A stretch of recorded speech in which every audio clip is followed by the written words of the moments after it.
એકાવન શક્તિપીઠોનો જે આંકડો છે એ આપણે બધા જ જાણીએ છીએ, પણ જો કોઈ આપણને ગણાવડાવવાનું કહે તો કદાચ આપણે 5-10 નામ પણ યાદ ના રાખી શક્યા હોઈએ. સૌપ્રથમ જ્યારે માર્કંડેય પુરાણમાં માર્કંડેય ઋષિએ વાત કરી ત્યારે એમણે માત્ર 4 આદિ શક્તિપીઠોની વાત કરી, અને એ 4 શક્તિપીઠો અહીંયા આ મેપ ઉપર બતાવેલી છે. 1, 2, 3, 4, જેમાંથી 2 ઓડિશામાં, તારાતારિણી અને વિમલા. તારાતારિણી એટલે જે ભવસાગરને તરાવે એ. કામાખ્યા મંદિર વિશે તો આપણે બધાએ સાંભળ્યું જ હોય, લગભગ ઘણા બધા આપણામાંથી ગયા પણ હશે. અને કાલીઘાટ એ કોલકાતામાં. એટલે જે માર્કંડેય પુરાણ પ્રમાણેની વાત છે એ પ્રમાણે એમ લાગે છે કે લગભગ આખી આ જે વાત છે એ પૂર્વમાં થઈ, પણ શાક્ત તંત્રો અથવા જે શાક્ત કલ્ટ અથવા જે આખી આ વાત છે શક્તિની, એનો ઉદ્ભવ કહેવાય છે કે કાશ્મીરમાં થયો. કાશ્મીર અહીંયા મેપમાં નથી, પણ કાશ્મીરમાં થયો અને પછી એ નીચે કાંચીપુરમ ગયો સાઉથ, અને ત્યારબાદ આ બાજુએ ગયો હોય એમ લાગે છે. પણ આજે સરપ્રાઇઝિંગલી બાંગ્લાદેશ અને વેસ્ટ બેંગોલમાં થઈ અને મેજોરિટી શક્તિપીઠો એ તરફ એ બાજુએ છે. આપણી બાજુએ શક્તિપીઠો ઘણી જ ઓછી છે. તો આપણે જોઈએ કે માર્કંડેય પુરાણમાં 4, પછી મહાશક્તિપીઠોની જે વાત કરી શંકર સંહિતા એટલે કે સ્કંદ પુરાણમાં 18 શક્તિપીઠોની વાત છે. એ 18 શક્તિપીઠો મેપ ઉપર આપણે જોઈએ તો આ પ્રમાણે કંઈક એનું ડિસ્ટ્રીબ્યુશન છે. પણ 26 શક્તિપીઠોની વાત કાલિકા પુરાણમાં પોતાનામાં કરી. કાલિકા પુરાણ એ આખું મહાકાળી વિશેની અને જે મહાનતમ શક્તિ છે, ક્રિએશન, નર્ચર અને ડિસ્ટ્રક્શન. ડિસ્ટ્રક્શન કરતાં રિસાયકલ સારો શબ્દ છે. જન્મ, પોષણ અને મૃત્યુ. પણ મૃત્યુ શબ્દ આપણને ગમતો નથી. આપણને પુનર્જન્મ શબ્દ ગમે છે, અમરત્વ શબ્દ ગમે છે. અને અમરત્વ જે પુરાણ જે આપે છે એ કાલિકાની વાત છે. 26 શક્તિપીઠો અને 52 શક્તિપીઠોની વાત ચંદ્ર ચૂડામણીમાં છે. હવે તંત્ર ચૂડામણી પછી તમે જો વિચાર કરો કે ભાઈ 52 શક્તિપીઠોની વાત ત્યાં છે, પણ સંસ્કૃત ભાષામાં 51 કે 52 અક્ષરો, અને પ્રત્યેક અક્ષરને એક બીજ માત્રિકા અસાઇન કરવામાં આવી. કારણ કે વાણીનું જે વરદાન છે એ માત્ર અને માત્ર માણસ પાસે છે. માણસ સિવાય કોઈની પાસે આટલી બધી ડેવલપ થયેલી વાણી નથી. અને માટે એક વિચારધારા એમ કહે છે કે ભાઈ 52 જે છે એ નંબર એ સંસ્કૃતના મૂળાક્ષરો અથવા બીજાક્ષરોની સાથે જોડાયેલો છે. એ બતાવે છે કે તંત્ર ચૂડામણી સંપૂર્ણ રીતે સરસ્વતીની વાત કરે છે, જ્યારે કાલી પુરાણ કાલિકાની વાત કરે છે. એસી બહુ ઠંડુ છે, ઘણા બધાને ઠંડી લાગે છે. 64 શક્તિપીઠોની વાત બ્રહ્મ પુરાણમાં છે અને બ્રહ્માંડ પુરાણમાં, અને 108 અથવા 109 શક્તિપીઠોની વાત છે દેવી ભાગવત પુરાણમાં, જે સૌથી વધારે અત્યારના રિલાયેબલ છે. એટલે વિમલા શક્તિપીઠ, તારાતારિણી શક્તિપીઠ, કામાખ્યા અને કાલીઘાટ એ આજે પૂર્વની સાઈડ ઉપર ભારતના પૂર્વ બાજુએ જે આ 4 શક્તિપીઠો છે એ આદિ શક્તિપીઠો એટલે કે જૂની શક્તિપીઠો હોય એવું માનવામાં આવે છે. હવે શક્તિપીઠોને જ્યારે આપણે વિચાર કરીએ છીએ તો આપણને એમ લાગે છે કે આ કેવી વાત છે કે ભાઈ દક્ષ એટલે કે જે પાર્વતીના પિતા હતા, એમણે એક મહાયજ્ઞ કર્યો, વૈશ્વિક મહાયજ્ઞ. અને વૈશ્વિક મહાયજ્ઞમાં દેવો દાનવો બધાને બોલાવ્યા, પણ મહાદેવને બોલાવ્યા નહીં. કારણ કે દક્ષને જરા ઓડ લાગતું હતું કે આ ચામડું પહેરીને, ત્રિશૂળ લઈને, સાપ લટકાઈને કેટલા વખતથી શેમ્પુ નહીં કર્યું હોય, આ પ્રકારનો માણસ આપણા સોફિસ્ટિકેટેડ કહેવાય. પાર્વતીના પિતા એટલે બહુ વેરી સોફિસ્ટિકેટેડ, જેનું આખા વિશ્વમાં એમ ગણાય કે સૌથી મોટો માણસ. તો કે આપણે મહાદેવને નથી બોલાવ્યા, એટલે મહાદેવને બોલાવ્યા નહીં. અને પાર્વતીને જે ખોટું લાગ્યું, અને પછી પિતા પુત્રીનો જે સંવાદ થાય અથવા એક પ્રકારની રકઝક થાય, એવી રકઝક થઈ. પણ પાર્વતી પોતાના મહાદેવ માટે એટલા બધા સેન્સિટિવ, એટલા બધા પ્રેમ આતુર, એમના માટે એક શબ્દ પણ ના સાખી લે, ભલે પિતા હોય કે ગમે તે હોય, જગતનો મોટા મોટો માણસ હોય. હું હવે જેને વરી ગઈ છું મહાદેવને, એ વિશે હવે મારે કંઈ સાંભળવું નથી. તમે એમને ન બોલાવ્યા તો મારે પણ અહીંયા રહેવું નથી, એમ કરીને એ યજ્ઞની જે કુંડ છે એની અંદર પોતાની આહુતિ આપી દે છે. અને બે વાર્તાઓ છે. એક વાર્તા એવી છે કે વિષ્ણુ પોતાના સુદર્શન ચક્ર વડે પછી એમના ભાગ કરે છે અને આખા ભારત વર્ષમાં એને સ્કેટર કરે છે અથવા જુદી જુદી જગ્યાએ એનો ફેલાવો કરે છે. પણ વધારે ગળે ઉતરી એવી વાત એ છે કે એક વિસ્ફોટ થયો, અને વિસ્ફોટમાં જ્યાં જ્યાં એ ટુકડાઓ પોતાના અંગ ઉપાંગોના અથવા ઓર્નામેન્ટ્સ, કોઈ જગ્યાએ ટીકો પડ્યો છે, કોઈ જગ્યાએ ઝાંઝર છે, એવી વાતો છે. તો માત્ર શરીરના અંગો નથી પડ્યા, પણ ક્યાંક આભૂષણો પણ પડ્યા છે. જેમ કે મુકુટેશ્વરી અથવા કિરીટેશ્વરી શક્તિપીઠ છે, ત્યાં એમનો મુકુટ પડેલો છે, એવી રીતે. તો આ જે કથા છે અથવા આ જે પુરાણની વાર્તા છે, એને આપણે રૂપક તરીકે સમજવાની છે. અને એ સમજીને એની ડિટેલ્સ ઉપર વધારે પડતું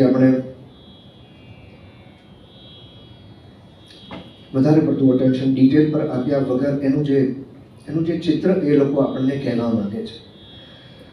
પુરાણોમાં જે વાતો છે એ વાતો હોલિવૂડ અથવા બોલિવૂડના મૂવીઝ જેવી વાતો છે, અને એ લોકો એ દ્વારા આપણા માનસ પટલ ઉપર કંઈક મેસેજ આપવા માંગે છે. કારણ કે આપણને સાદી વાત ગળે ઉતરતી નથી. કોઈ સાદી વાત આપણને કરે છે તો આપણને એમ લાગે છે કે આ તો, પણ ખૂબ મોટી વાત, ખૂબ ગુણગાન ગાઈને, ખૂબ સ્તુતિ કરીને, ચમત્કાર બતાવીને જો એ જ વાત કરવામાં આવે તો એ વાતની આપણને વધારે અસર પડે છે. માટે પુરાણોમાં અમુક પ્રકારની પુરાણ કરવામાં આવ્યું છે, જ્યાં આગળ સત્ય અને ઇતિહાસ છે એ સિવાય જ્યાં ગાબડા છે, જે આપણે નથી સમજી શક્યા, એ જગ્યાઓમાં પુરાણ કરવું, ટુ ફિલ ઇન, એટલે પુરાણ. અને આ પુરાણ એટલે પુરાણો જૂનું આદિ. તો આ આપણી 18 શક્તિપીઠો સ્કંદ પુરાણ પ્રમાણે છે. અહીંયા આસ્થાની સામે કોઈ વાત નથી. જ્યાં આસ્થા છે ત્યાં આસ્થા છે. જ્યાં શક્તિનો વિસ્ફોટ થયો અને એના શરીરના અંગો ઉપાંગો આભૂષણો જુદી જુદી જગ્યાઓએ જુદા જુદા પ્રદેશોમાં ફેલાયા, અને ત્યાં ઉર્જાના કેન્દ્રો ઊભા થયા. હવે આ રીતે જો આપણે વિચાર કરીએ તો આપણને જાણીને નવાઈ લાગશે કે કોઈ પણ શક્તિપીઠ પર તમે જાઓ, જો તમને શ્રદ્ધા છે શક્તિમાં, જો તમને શ્રદ્ધા છે માં તરીકેની ઉર્જામાં, તો તમને ત્યાં આધ્યાત્મિક હલનચલન, આધ્યાત્મિક અનુભૂતિ થયા વગર નહીં રહે. આપ બધા આરાસુરી અંબાજી મહાંગણ પીઠ પર તો ગયા જ હશો, ગુજરાતમાં, બનાસકાંઠા જિલ્લામાં, ગબ્બર અને મોટા અંબાજી જે સાથે સાથે છે. કોઈ પણ શક્તિપીઠમાં આપ જાઓ, જો આસ્થા છે, શ્રદ્ધા છે, તો અંદર એ હિલચાલ, એ ભૂચાલ, એ પ્રલય આપણને અનુભવવા મળશે જ. વિજ્ઞાન વિજ્ઞાનની જગ્યાએ છે, શ્રદ્ધા શ્રદ્ધાની જગ્યાએ છે. 52 શક્તિપીઠોને આપણે જો મેપ ઉપર મૂકીએ તો કંઈક આ પ્રકારનું ચિત્ર ઊભું થાય છે. આમાં અમુક ખૂટેવી છે, પણ સમયના અભાવે અમુક વસ્તુઓ કમ્પ્લીટ નથી કરી શક્યા. હિમાલયની પર્વતમાળા અહીંયા દર્શાવી છે. આ લાઈન હિમાલયની, આ અરવલ્લી પર્વતની, આ વિંધ્યાચલ, આ સાતપુડા, આ આપણા વેસ્ટર્ન ઘાટ્સ એટલે કે નીચેના આપણા નીલગિરી અને ઈસ્ટર્ન ઘાટ્સ. શ્રીચક્ર અથવા શ્રીયંત્ર બધાએ જોયું હશે, આપણા ઘરે હોય છે. પણ આ એક કલ્પના એવી છે કોઈ આઈએએસ ઓફિસરની, જ્યાં એણે પર્વતોની માળાઓમાં અને ભારતની ભૂમિને, ભારતને એક માતા ગણી અને એની અંદર આ શ્રીચક્રને જોવાનો પ્રયત્ન કર્યો છે. વિચાર કરો કે ભારતની ભૂમિ એવી છે, ભારતની પ્રજા, ભારતના સંજોગો છેલ્લા 1000 વર્ષથી ભારતમાં અસંખ્ય કલ્ચર્સ, અસંખ્ય લોકો ઘૂસી આવ્યા. એમણે તોફાન કર્યા, તોડભાંગ કરી, મારા કાપી કરી, જે પણ કર્યું. પણ સનાતન ધર્મને હજી કોઈ હલાવી શક્યું નથી. અને એક પરિકલ્પના એમ કહેવાય છે કે આ જે શ્રી ચક્રની સ્થાપના કરી છે, જે બધી જ શક્તિપીઠો અહીંયા વહેંચાયેલી છે આ પ્રમાણે, આ થોડો મોટો છે ત્રિકોણ, પણ બાંગ્લાદેશમાં અહીંયા સુધી પહોંચે છે ખરી રીતે, કારણ કે બાંગ્લાદેશમાં બી લગભગ 7-8 શક્તિપીઠો છે. કહેવાય છે કે આ શક્તિના જે સેન્ટર્સ ઊભા કર્યા છે, જે શક્તિના કેન્દ્રો ઊભા કર્યા છે, એના કારણે આ શ્રી ચક્રની એક સ્થાપના થાય છે. અને જે ઉર્જા અહીંયાથી પ્રગટ થાય છે, એના કારણે આજે પણ ભારતને ધાર્મિક રીતે કે આધ્યાત્મિક રીતે કોઈ હલાવી શકતું નથી. ધન ઊંચું નીચું થાય છે, સુખ સગવડો ઊંચી નીચી થાય છે, આંતરિક ખેદાન મેદાન થાય છે, અરાજકતા ફેલાય છે, ઇમરજન્સીસ આવે છે, કુદરતી આફતો આવે છે. પણ આ શ્રીચક્રના કારણે અને આ જે 52 અથવા 109 શક્તિપીઠોને ઉર્જાના સ્ત્રોત તરીકે અથવા ઉર્જાના કેન્દ્રો તરીકે સ્થાપિત કર્યા છે, જ્યાં કરોડો લોકોની શ્રદ્ધા, કરોડો લોકોની પ્રાર્થના, સંતોની તપશ્ચર્યા, ઋષિવાણી જોડાયેલી છે. એના કારણે આજે ભારત ધર્મ એટલે કે ધારણ થયેલું, ધારિત છે, એક ધરી ઉપર છે, એને કોઈ ખસેડી શકતું નથી. 52 શક્તિપીઠોનું એક જો લિસ્ટ આપણે જોઈ લઈએ તો, માફ કરજો, આ મેકમાં જ બનાવેલું પ્રેઝન્ટેશન છે અને આના પછી એક નવું વર્ઝન હતું જે આજે મેં મોકલેલું, પણ આ સવારનું જૂનું વર્ઝન છે થોડું, એટલે થોડીક ભૂલો ચૂકો હશે આમાં, તો જરાક ક્ષમા માગું છું. દુવાળું ઊભું છે થોડું. નામ વાંચતા જાઓ તમે ખાલી, હું બધા નામ વાંચવા નથી માગતો, કારણ કે એ શક્ય જ નથી. બધી શક્તિપીઠોની વાત કરવી અથવા બધી શક્તિપીઠોના સ્વરૂપોની ચર્ચા કરવી છે. 52 સ્લાઇડ્સ છે, પણ તમે જ્યાં જ્યાં વાંચી શકો ત્યાં તમે વાંચો. ફોર એક્ઝામ્પલ, એક નામ વાંચો તમે, કામાક્ષી. કામાક્ષી એટલે કામ એટલે ડિઝાયર અથવા સ્વપ્ન, અને અક્ષી એટલે આંખો, જે માત્ર પોતાની દ્રષ્ટિથી, એક દ્રષ્ટિ માત્રથી જે તમારી તમામ કામનાઓ પૂર્ણ કરી શકે છે, તમામ સપનોને સંપન્ન કરી શકે છે, એવી શક્તિની વાત છે. એવા એવા નામો છે. આપણી પાસે તો માત્ર 52 નામો છે, પણ જેને લલિત સહસ્ત્ર નામનો અભ્યાસ કર્યો હોય તો એમાં દેવીના અથવા શક્તિના 1000 નામ છે. અને રુધિર સંસ્થિતા, મજ્જા સંસ્થિતા, આવા નામો છે, જ્યાં આગળ એ લોકોએ કલ્પના કરી છે કે બોન મેરોના લેવલ ઉપર, એક સેલના લેવલ ઉપર, એક ન્યુટ્રોન, પ્રોટોન કે ઇલેક્ટ્રોનના લેવલ ઉપર શક્તિનું દર્શન કર્યું. કામાખ્યા. કામાખ્યા પણ એ જ નામ છે. કામાખ્યા એટલે કામ અને અક્ષર એટલે આંખો. તમામ કામનાઓને જે સંપૂર્ણ કરી શકે છે માત્ર દ્રષ્ટિ દ્વારા, એવી શક્તિની અહીંયા આગળ વાત છે. વિશાલાક્ષી, અહીંયા આગળ જે 17મો નંબર છે, વિશાલાક્ષી. વિશાલાક્ષી એટલે જેની ખૂબ મોટી આંખો છે. પણ ખૂબ મોટી આંખો છે એટલે આપણે મોટા નેત્ર બનાવીએ છીએ મૂર્તિ ઉપર.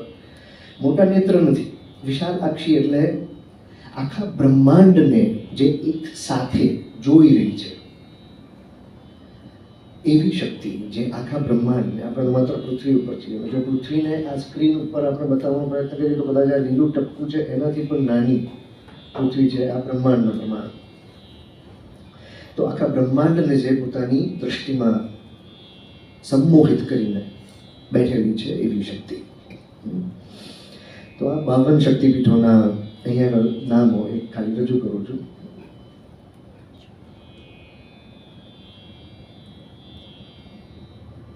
દેવગર્ભા 33 નંબર, કંકાલિતાલ. કંકાલિતાલમાં એમ કહેવાય છે કે એમનું કંકાલ એટલે સ્કેલેટનનો અમુક ભાગ, અમુક પાંસળીઓ એમ કહેવાય છે, પાંસળીઓનો અમુક ભાગ ત્યાં પડ્યો છે. કંકાલિતાલ પશ્ચિમ બંગાળમાં છે. દેવગર્ભા એટલે દેવતાઓની સમગ્ર જે સેના છે એ આખી સેનાને પોતાના ગર્ભમાંથી જેને જન્મ આપે, આ પ્રકારના નામ. માત્ર નામ ઉપર જ આપણે જો વિચાર કરીએ, ચિંતન કરીએ તો આપણને બની શકે કે એ માતૃશક્તિ અંદરથી જાગૃત થઈ અને તમને દર્શન આપે. ભ્રમરાંબા 49 નંબર અથવા ભ્રામરી 44 નંબર, 44 નંબર. ભ્રામરી શક્તિપીઠમાં ભ્રામરી દેવીને ભમરી તરીકે એટલે કે બી તરીકે બતાવી છે. પણ સાચો સંસ્કૃત ચિંતન જો કરવામાં આવે તો ભ્રામરી એટલે જે બે ભમરની વચ્ચે ધારણ થયેલી છે, જે આપણે ચાંદલો કરીએ છીએ આપણી સંસ્કૃતિમાં, જે ચાંદલો છે આજ્ઞાચક્ર. યોગમાં વિચાર કરીએ તો આજ્ઞાચક્ર, તંત્રોમાં વિચાર કરીએ તો આટલા ભાગમાં 9 ચક્રો છે. આજ્ઞાચક્રથી લલાટના ઉપર સુધી આ જે ભૂશીર છે ત્યાં સુધીમાં 9 ચક્રો છે. એટલે તંત્રોમાં તો 100 ચક્રોની વાતો છે, યોગમાં માત્ર 7 ચક્રો કરીને એને સિમ્પ્લિફાય કરવામાં આવ્યું છે, એને સરળ કર્યું છે. તો આ ભ્રમરાંબા છે એટલે એવી અંબિકા, એવી ચંડિકા જે બે ભમરની વચ્ચે. હવે બે ભમરની વચ્ચેની જે વાત છે એ બહુ વૈજ્ઞાનિક વાત છે. અમે જ્યારે ભણતા મેડિકલમાં ત્યારે પિનિયલ ગ્લેન્ડ અથવા ગોડ સ્પોટની વાત હતી કે ભાઈ એક ગ્લેન્ડ એવી છે કે જેને સંગીત વડે, કલા વડે, સાધના વડે, નામ જપ વડે, સ્તુતિ દ્વારા, હવન, પૂજા, અર્ચના દ્વારા, જપ તપ, તમામ પ્રકારની સાધનાઓ દ્વારા જાગૃત કરી શકાય એ પ્રકારનું કોન્શિયસ બિંદુ, આપણી જે કોન્શિયસનેસ છે, જે શિવ તત્વ છે, એ શિવ તત્વને જાગૃત કરી શકાય તો એ જે શક્તિ છે એ શક્તિ આપણો સંપૂર્ણપણે જાગૃત થાય. આ વૈજ્ઞાનિક વાત છે, આ ખૂબ જ ઉચ્ચ કોટીની વૈજ્ઞાનિક વાત છે. જ્યારે એ લોકો લખે છે ભ્રામરી, ભ્રામરી પ્રાણાયામનું પણ નામ છે યોગમાં, પણ એમાં આપણે ભમરી જેવો અવાજ બોલાવીએ છીએ કાન બંધ કરી, તો એને આપણે ભમરી સાથે જોડી દીધું છે. પણ એમાં ભમરી કરતાં વધારે છે જે બે ભમરની વચ્ચે કાપાલિની એટલે કપાળમાં જે છે કાપાલિની એવી શક્તિ. 52 શક્તિપીઠોને આપણે જો ભારતના નકશા પર મૂકીએ તો એ માટી નથી, માટે AI દ્વારા એક એવી ઇમેજ જનરેટ કરી છે જ્યાં આપણે જોઈ શકીએ છીએ અહીંયા ગુજરાતમાં આપણા આરાસુરી માતાજી અંબા, કાશ્મીરની આપણી શક્તિપીઠ, કાંચીપુરમની શક્તિપીઠ, કામાખ્યા દેવી, અને ઉજ્જૈનમાં વિશાલાક્ષી.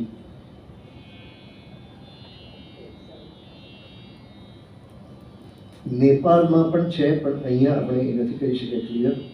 ભૂતાન અને નેપાળમાં પણ શક્તિપીઠો છે, તિબેટમાં છે, પાકિસ્તાનમાં હિંગળાજ માતા છે, ભારતની બહાર ઘણી શક્તિપીઠો છે. આ એક ખૂબ સરસ ચિત્ર છે, એમાં ખૂબ સુંદર રીતે વી કુડ મેનેજ કે આ બધા એની અંદર મોવડાવીએ, પણ ખૂબ બધા પ્રયત્નો કર્યા છતાં એક્ઝેક્ટ હજી AI થોડું શીખી રહ્યું છે એટલે સમય લાગશે. હવે આપણે આજે જો દેવી ભાગવત પુરાણમાં 108 શક્તિપીઠોની વાત છે, 109 એ જે છે એ આ લિસ્ટ છે. અને એ મેં નંબર્સ નથી આપ્યા, પણ આજે છે દરેક પ્રાણીમાં આ 109મો નંબર છે. હવે આપણે જોઈએ વારાણસીથી શરૂ થાય છે તો નૈમિષારણ્ય, પ્રયાગ, ગંધમાદન, દક્ષિણ માનસરોવર, હમણાં આપણે વાત કરી તિબેટમાં છે, ઉત્તર માનસરોવર, એમ કરતાં આપણે ભદ્રેશ્વર, વરાહ પર્વત. તમે જુઓ અહીંયા જે વાત છે એ લગભગ બીજા લિસ્ટમાં અહીંયા સુધી તો જે નામો છે એ આપણને મળે છે, જાલંધર અહીંયા સુધી, કિષ્કિંધા, આ બધું. ધીમે ધીમે આચ્છાદ, આ આચ્છાદ જે ભાગ છે એ પણ મહારાષ્ટ્રનો વિસ્તાર છે. અને દરેકે દરેક જગ્યાએ 109 જગ્યાએ એના નામ અલગ અલગ છે. જો વિશાલાક્ષી, લિંગધારિણી, લલિતા, કામુકી, કુમુદા, વિશ્વકા, કામાચારિણી, જયંતી, રંભા, આ બધા નામો અહીંયા સુધી. હવે અહીંયા જ્યારે ઉત્તર પૂર્વ સુધી આવી જઈએ એ પછી આપણને મેપ ઉપર એ જગ્યાઓ મળતી નથી. ભારતના નકશા ઉપર કે ભારત વર્ષના નકશા પર એ જગ્યાઓ નથી. ત્યારે એ સમજવાનું છે કે એ પ્રદેશોની વાત છે.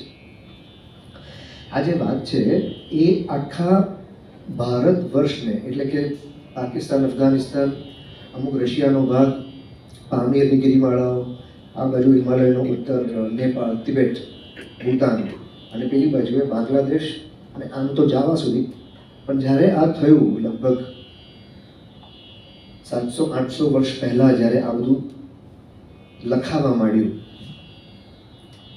ત્યારે જેટલું ભારત હતું એમાં જ ડિસ્ટ્રીબ્યુશન આપણે કરી શક્યા. હવે અહીંયા વાત છે પર્વતોમાં સ્થિત. પર્વતોમાં સ્થિત પૃથ્વી રૂપા પાર્વતી. પર્વતો એટલે તમામ પર્વતો આવી ગયા. હવે અહીંયા ભારતની ભૌગોલિક સીમા પૂરી થઈ જાય છે. અહીંયા ભારતની જીઓગ્રાફીની વાત નથી. જ્યાં પર્વત છે, જ્યાં પૃથ્વી છે, જ્યાં જમીન છે, એમાં સ્થિત પાર્વતી, એની વાત છે પૃથ્વી રૂપા.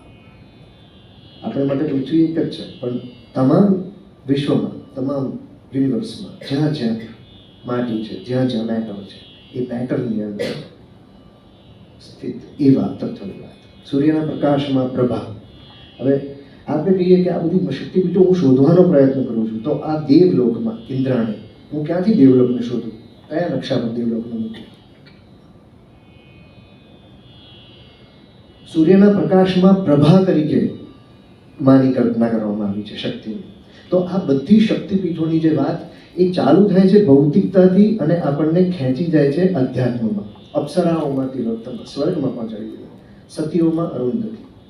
માતૃત્વ એટલે ભાવનાની બી વાત કરી નાખી. માતૃત્વમાં એ વૈષ્ણવી છે, માતૃત્વની ભાવનામાં જ આપી દીધી. હવે પીઠમાં જવાની જરૂર નથી, કોઈ તીર્થમાં જવાની જરૂર નથી, માત્ર માતૃત્વની ભાવનામાં. અને ભાવના માત્ર મામાં હોય એવું જરૂરી નથી, એ પુરુષમાં હોઈ શકે, એ પોતાની ઓફિસ માટે હોઈ શકે, એ પોતાના પેટ માટે હોઈ શકે, એ પોતાની કોઈ વસ્તુ માટે હોઈ શકે. કારણ કે તમામ વસ્તુમાં શક્તિનો સંચય, શક્તિની કલ્પના, શક્તિનો સંદેશ આપણને આ શાસ્ત્રોએ આપ્યો.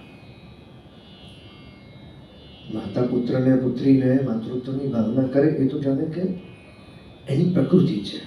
એના માટે એને કંઈ એડિશનલ નથી કરવાનું, એક્સ્ટ્રા નથી કરવાનું, એની ભાવના છે. બાળક એને ગમે તે કહેશે તો માં એને પોતાની સોરમાં લઈ લેશે. 2 મિનિટ કોઈ વાર ટપલી મારે, કોઈ વાર ઠપકો આપે, પણ માં એને પોતાની નજીક રાખે છે. એમ શક્તિ આપણને કોઈ પણ સ્તરે, કોઈ પણ સમયે, કોઈ પણ સ્વરૂપમાં એના આલિંગનમાં રાખે છે.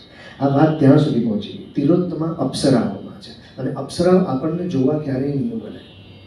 પણ જો હું તમામ લોકોમાં અપ્સરાઓને દેવી સ્વરૂપે જોવા માંડું, તો દરેક જીવન પ્રાણીમાં ચિત્ત બ્રહ્મરૂપીની એવી શક્તિનું દર્શન પળે પળે, સ્થળે સ્થળે કરી શકું. આ એ શાસ્ત્ર છે.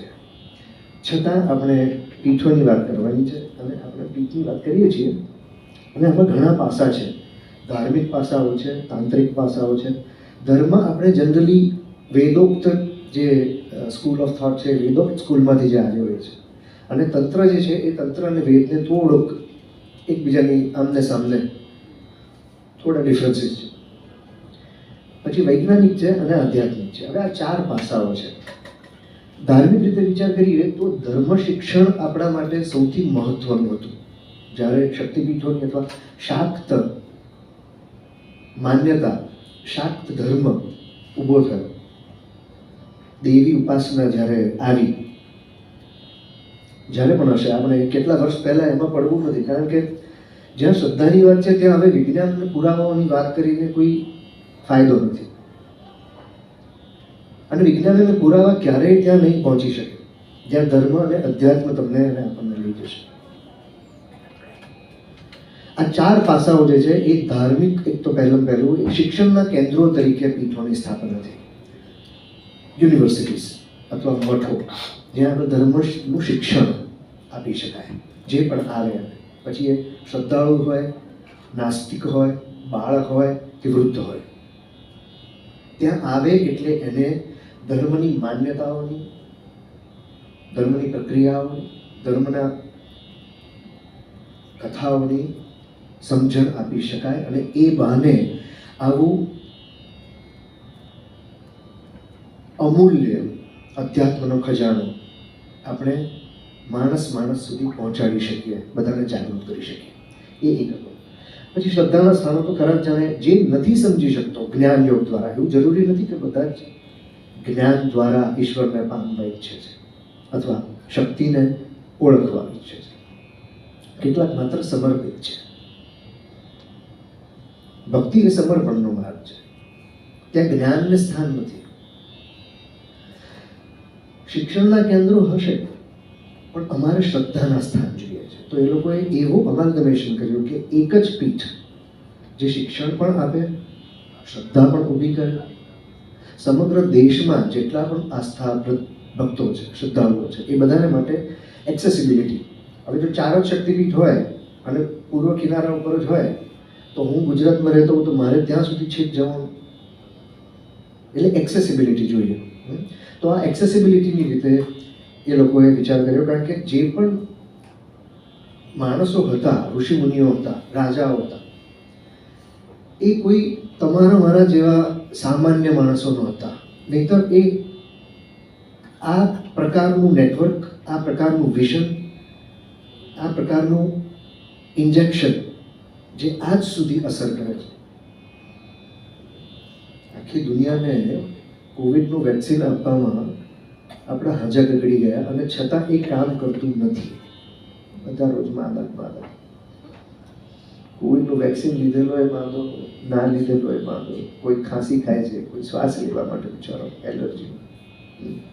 આ એવું ઇન્જેક્શન છે, આ એવું વેક્સિન છે જે કદાચ 900 વર્ષ પહેલા એ લોકોએ આપ્યું અને આજ સુધી એ વધારે ને વધારે અસરકારક બનતું જાય છે, ફેલાતું જાય છે. તો એ ખૂબ દાર્શનિકો હતા, એ આર્ષદ્રષ્ટા હતા અને એ લોકોએ આ પ્રકારનું એક નેટવર્ક સ્થાપ્યું જેમાં ચારે પાસાઓને એ લોકોએ આવરી લીધા. 4 આસ્પેક્ટ્સ. પછી તાંત્રિકોમાં એવું હતું કે ઉર્જાના કેન્દ્રો હતા. ઉર્જાના કેન્દ્રો એટલે આજે આપણે એમ કહીએ છીએ કે ન્યુરો મોડ્યુલેશન દ્વારા ન્યુરોલોજિકલ અથવા સાયકોલોજિકલ ડિસીઝીસને આપણે એડ્રેસ કરીએ. કોઈ સાયકોલોજિકલ પ્રોબ્લેમમાં છે તો એને આપણે ન્યુરો મોડ્યુલેશનની ટેકનોલોજી દ્વારા હિલિંગ કરીએ. રેકીવાળા કહે છે કે ભાઈ અમે કંઈક ક્રિસ્ટલથી કરીએ, આનાથી કરીએ. રેકીવાળા અલગ રીતે હિલિંગ કરે. તાંત્રિકો અથવા આજે ઉર્જાના વૈજ્ઞાનિકો હતા, biofield energy which is a upcoming field નામ. ઓરાને કેમ માપવી, ચક્રોને કેમ જોવા. જાપાનીઝ સાયન્ટિસ્ટ અને રશિયન સાયન્ટિસ્ટ એના પર આજે ખૂબ કામ કરી રહ્યા છે. દલાઈ લામા સાથે એમણે લગભગ 80 કોન્શિયસનેસના લેવલ્સ ઓલરેડી શોધી કાઢ્યા છે અને નામ આપી દીધા છે. બહુ શાસ્ત્રોમાં નામ હતા, વૈજ્ઞાનિક નામો પણ આપી દીધા છે. તો તાંત્રિકો બેઝિકલી હિલિંગ સેન્ટર્સ એટલે ક્રિયાઓ, પૂજાઓ, હવન દ્વારા કેમ કરીને જે પણ લોકો પોતાના મનમાં કંઈ સંશય કે ગાંઠ લઈને ફરતા હતા, જીવનમાં ક્યાંક અટવાયેલા હતા, કોઈક દુઃખમાં હતા, કોઈ વ્યગ્રતામાં હતા, અસંતુષ્ટિમાં હતા, અશાંતિમાં હતા. તો તમે જુઓ ભારતમાં આજ દિન સુધી હવે સાયકોલોજીકલ ડિસીઝીસ, ન્યુરોલોજીકલ ડિસીઝીસ ઊભા થવા માંડ્યા, અત્યાર સુધી નહોતા. કેમ? કારણ કે એ તાંત્રિકો મુગલો આવ્યા એની પહેલા સુધી એક્ટિવ હતા. એ પછી તંત્ર છેલ્લા 100 વર્ષમાં, બ્રિટિશરો ગયા એ પછી તંત્ર, અમેરિકન પિયર બર્નાર્ડ કરીને ભાઈ આવ્યા, એ અહીંયા આવીને ખોટી વસ્તુઓ શીખી ગયા અને અમેરિકા જઈ અને ખોટી વસ્તુઓનો ફેલાવો કર્યો, માટે તંત્રોનું નામ બગડી ગયું. મૂળ રીતે તંત્રોનું કામ હતું ઉર્જાના કેન્દ્રો 52 શક્તિપીઠોમાં લોકો આવે જેમને કંઈ પણ ગાંઠ છે મનમાં, મનની ગાંઠ માટે કોઈ દવા નથી, એ દવા ત્યાં થતી. અને શાક્તપંથીઓ એ લોકો અંદર અંદર પછી ફર્યા કરે. It's a network, branch offices, 52 branch offices આખા ભારતમાં હોય. એક જગ્યાએ કોઈ માણસ, કોઈ ગુરુ, કોઈ તાંત્રિક ઉર્જામાં આવ્યો, પછી એ બીજે જઈને ટ્રેનિંગ આપે, તો બીજે જઈને રહે, એના આશ્રમો હોય, મઠો હોય, એની વ્યવસ્થા હોય, એનું શિક્ષણ ત્યાં આપી શકાય. વૈજ્ઞાનિકમાં જે તંત્રમાં ચક્રનું વિજ્ઞાન છે, આપણા શરીરમાં 7 ચક્રોની આપણે વાત કરી,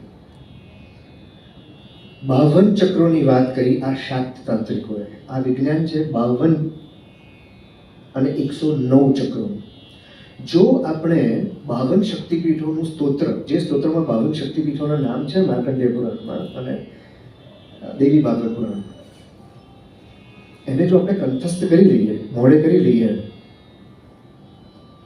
અને જો એનો પાઠ કરીએ રોજ, તો આપણી યાદ શક્તિ, એકાગ્રતા એટલી બધી વધી જાય કે આપણે કોઈ પણ ફિલ્ડમાં, એજ્યુકેશન હોય, ધંધો હોય, પ્રેમ માતૃત્વ હોય, અધ્યાત્મ હોય, કોઈ પણ જગ્યાએ આપણી એ સરસ્વતીને જાગૃત કરી શકીએ. એના માટેનું આ વિજ્ઞાન છે. અને પછી માનસ પૂજાવાની વાત હતી એમાં કે ભાઈ 52 જે શક્તિઓ છે, એ 52 શક્તિઓના નામ સાથે એને પશ્યંતી કરવી ચિદ આકાશમાં, કેમ કરીને એને યાદ કરવી, એનું સ્વરૂપ યાદ કરવું. આપણને 3 સ્વરૂપ યાદ છે, મહાકાળી, મહાલક્ષ્મી અને મહાસરસ્વતી. 52 સ્વરૂપો યાદ રાખીએ તો કેવું મન, કેવું માઇન્ડ, બ્રેઇનનું ફંક્શન કેવું થઈ શકે, એની અહીંયા વાત છે. એટલે અને બીજો એક આસ્પેક્ટ એ છે કે જે 52 શક્તિપીઠોને આપણે જ્યાં મેપ ઉપર જોઈએ છીએ, તો આ 52 શક્તિપીઠો આ એક આઇટિનરી છે, આખી એક રૂટ છે. આ રૂટ જે માણસ શાક્ત ભક્તિમાં અથવા શાક્ત પંથમાં સંન્યસ્ત થયો હોય, જેને બધું મૂકી અને માત્ર શક્તિને અપનાવી લીધી હોય, શક્તિને શોધીને જાગૃત કરવી છે, તો એ આ પગપાળા યાત્રા ઉપર કે ઘોડા પર નીકળી જાય અને આ બધી પૂરી કરે આખી, ત્યાં સુધીમાં એણે અનેક રહસ્યો ઉજાગર કરી નાખ્યા હોય. આ એક એની એક વાત છે, એક આઇટિનરી છે.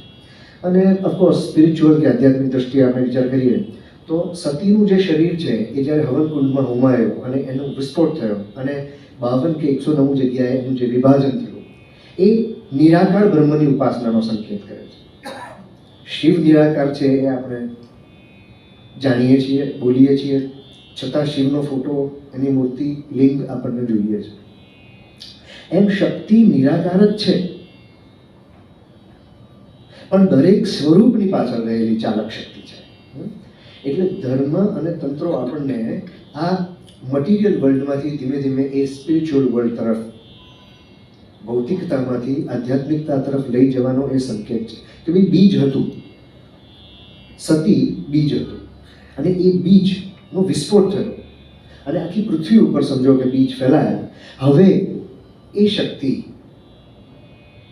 જમીનમાં, પૃથ્વીમાં, તમામે તમામ વૃક્ષમાં, એના ફળોમાં અને એમાંથી ઉગતા નવા બીજોમાં વિભાજિત થઈ ગઈ છે. હવે એક જગ્યાએ નથી, હવે સર્વેશ્વરી, એક નામ છે દેવીનું, સર્વેશ્વરી, ભુવનેશ્વરી, આખા ભુવનમાં વ્યાપ્ત છે.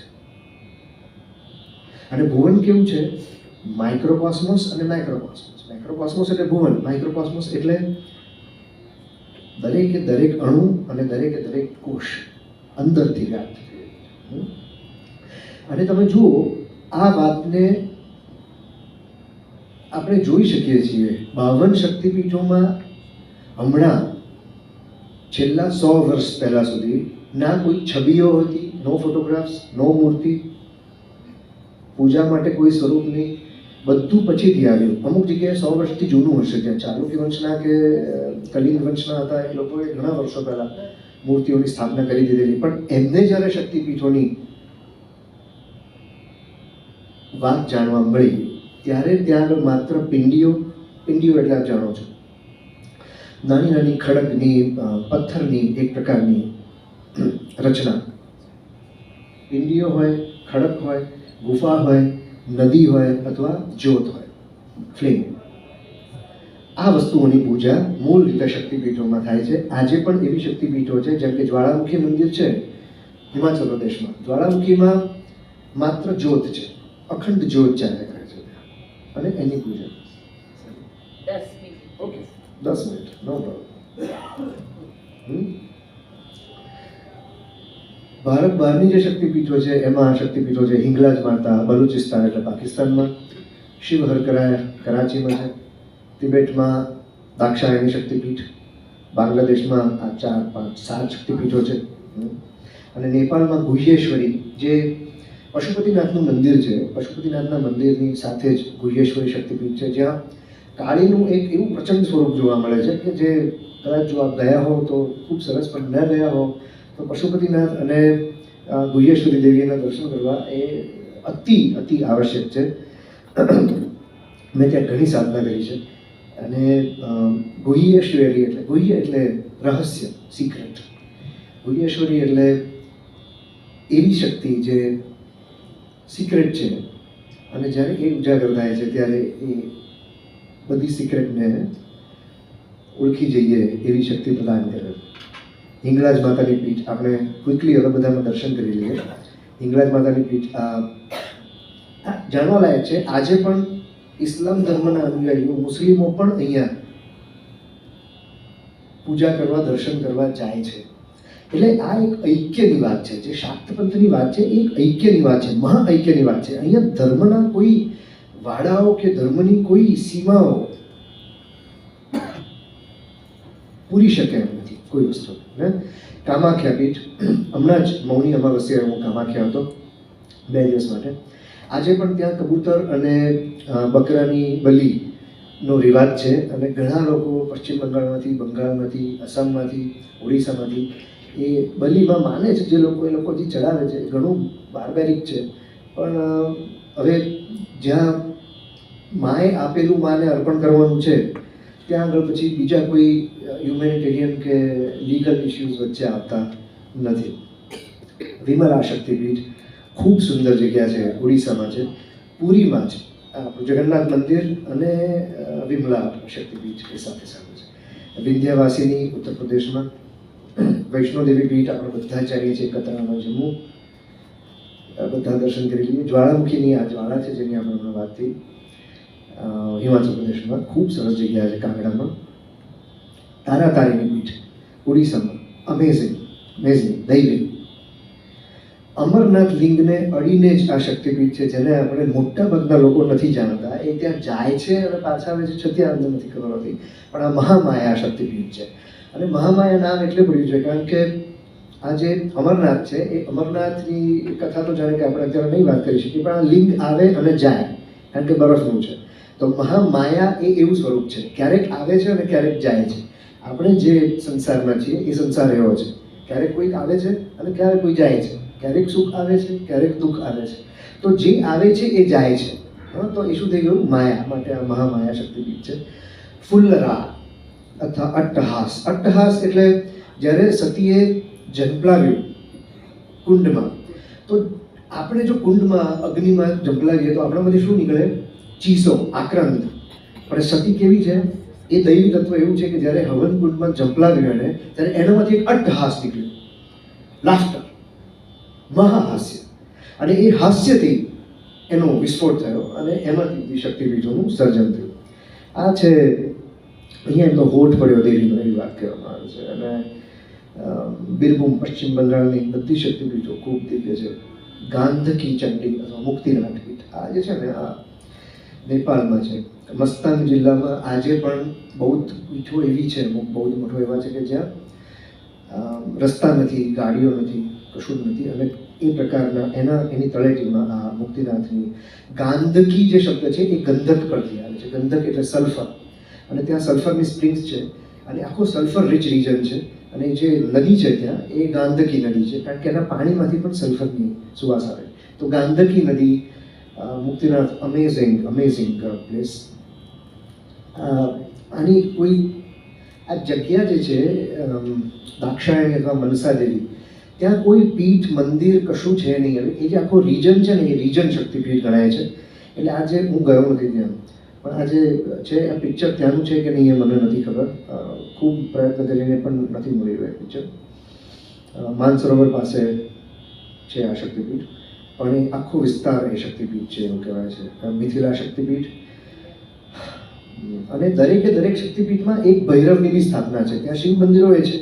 તો શિવ જે હતા જ્યારે એ ક્રુદ્ધ થયા, આ જે બધું થયું, તો એમણે પોતાના વાળને તોડી અને એમાંથી વીરભદ્ર અને મહાકાળીની સ્થાપના કરી અને કહ્યું કે ભાઈ આ સતીના જ્યાં જ્યાં ભાગ પડ્યા છે ત્યાં બધે જ તું મારું સ્વરૂપ બની, મારો ક્લોન બનીને ઊભો રહે દરવાજે, અને ત્યાં આગળ દેવીના એ ભાગની રક્ષા કર જે ભાગ પડ્યો છે. મહાદેવનો પ્રેમ, મહાદેવનું પોઝેશન આવું છે.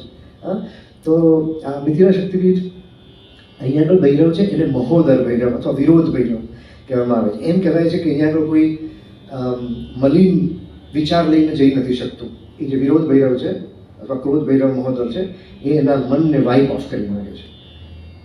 ગુહ્યેશ્વરી, આ નેપાળ આપણું જે વાત થઈ કાઠમાંડુમાં, ગુહ્યેશ્વરી શક્તિપીઠ ખૂબ સુંદર.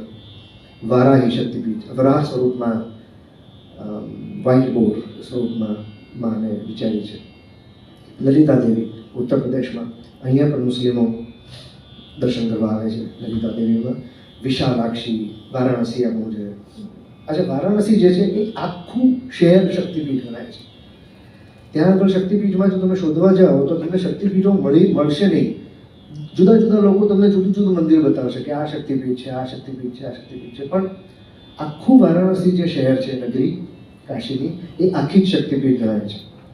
આ ત્રિપુરા માલીની પંજાબમાં, જાલંધર ખૂબ સુંદર, મંગલા ગૌરી બિહારમાં, ગાયત્રી દેવી પુષ્કર, શિવ હરકરાય, જયંતેશ્વરી મેઘાલયમાં છે, જયંતી બાંગ્લાદેશ, ત્રિપુરા સુંદરી ત્રિપુરામાં એટલે સેવન સિસ્ટર્સ એ જ બાજુ પૂર્વ ભાગમાં. પ્રત્યેક જગ્યાએ માના તમે સ્વરૂપો જુઓ તો ભૈરવ પર્વત ઉજ્જૈન મધ્યપ્રદેશ, દેવી અવંતી, મંગલ ચંડિકા એ પણ ઉજ્જૈનમાં છે. સેમ પર્વત ઉપર એક આ બાજુ છે, એક બીજી બાજુ છે, ભૈરવ પર્વત પર છે બંને. શારદા દેવી મધ્યપ્રદેશમાં, મૈહર કહેવાય. મૈહર એટલે જે માયાને હરી લે એવી શારદા. શારદા એટલે જ્ઞાન પ્રદાન કરનાર. કાલ માધવ, નર્મદા, દંતેશ્વરી, ભ્રામરી, ચંદ્રભાગા, સૂર્ય આપણા ગુજરાતમાં, ચામુંડેશ્વરી. સપ્ત અને અષ્ટ માતૃકાની વાત છે પણ આપણી પાસે સમય નથી.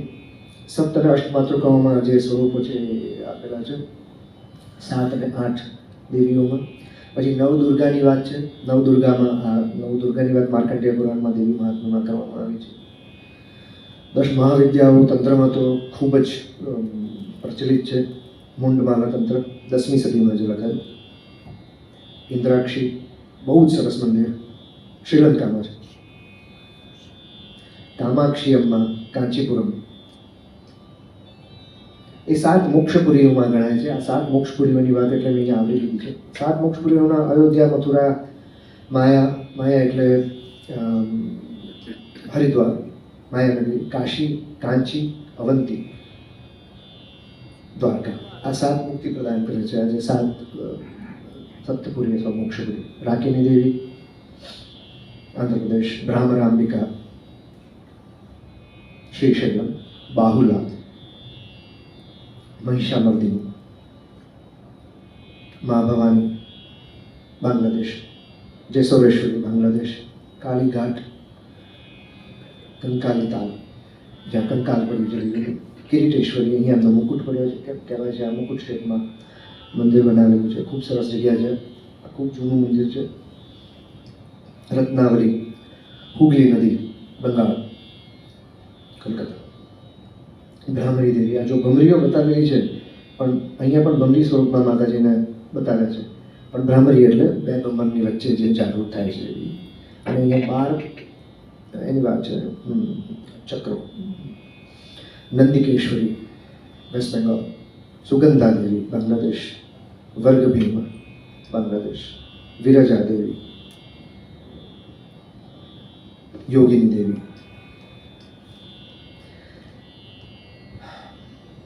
શક્તિપીઠોને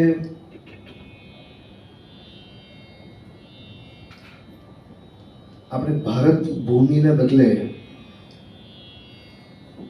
તમામ જીવોમાં, તમામ સ્વરૂપોમાં, તમામ જગ્યાએ જોવી છે. અને જો જોઈશું આપણે તો એ ઋષિમુનિઓએ અથવા એ ગુરુઓએ જે જ્ઞાન આપણા સુધી પહોંચાડવાનું વિચાર્યું હશે એ આપણને પહોંચશે.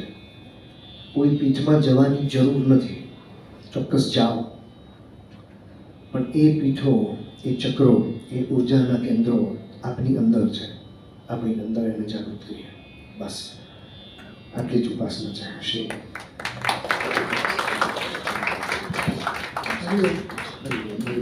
ભાઈ શ્રી પાર્થભાઈ અભિયાન ખૂબ ખૂબ આભાર, ખૂબ ખૂબ અભિનંદન. હમણાં મને નરેશભાઈ વેદનો ફોન આવ્યો હતો.